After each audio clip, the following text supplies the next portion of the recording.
HOA approved temporary parking here. You turned my orchard into a parking lot. I noticed it by the tire marks first. Deep ones, fresh, cutting through soil that had been soft and untouched the night before. When I walked farther in, I saw cars lined up between my trees like they belonged there. My orchard wasn't decorative. Those trees were planted by my father one by one: apricot, apple, pear. He marked every row with care, spacing them so sunlight reached each branch evenly. He used to say, "Trees remember how they're treated." The HOA didn't remember anything. At the edge of the orchard stood a sign pushed into the dirt: Community Overflow Parking. Clean font, confident placement, like it had always been planned. No letter came, no conversation happened.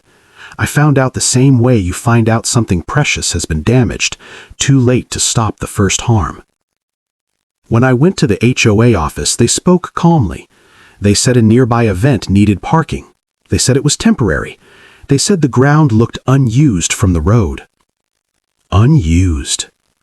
I told them those roots run shallow. That soil compaction can kill a fruit tree in a single afternoon. They nodded politely and said the cars would be gone by evening. By evening, bark was scraped, branches were snapped. One young tree leaned at an angle that told me it wouldn't recover. Neighbors parked anyway. Some apologized quietly. Others said the HOA told them it was allowed. That night, I walked the orchard alone. I pressed my boot into the soil and felt how hard it had become. Trees don't scream when they're hurt. They show it slowly. I pulled out my records: agricultural exemption filings, orchard protection maps, and a county notice I'd forgotten about.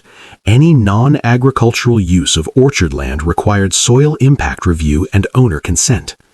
None of that happened. The next morning, I called the county ag office and asked a simple question: how many cars does it take to destroy an orchard? They arrived before noon. Cars were photographed, soil tested, roots examined. The parking sign came down quietly. A stop-use notice replaced it. The HOA called later. They said it was meant to be temporary. They said they didn't realize trees could be damaged so easily. They paid for soil remediation. They replaced 2 trees. The rest survived, but not without scars. Because orchards don't look dramatic when they're harmed. They just stop giving fruit.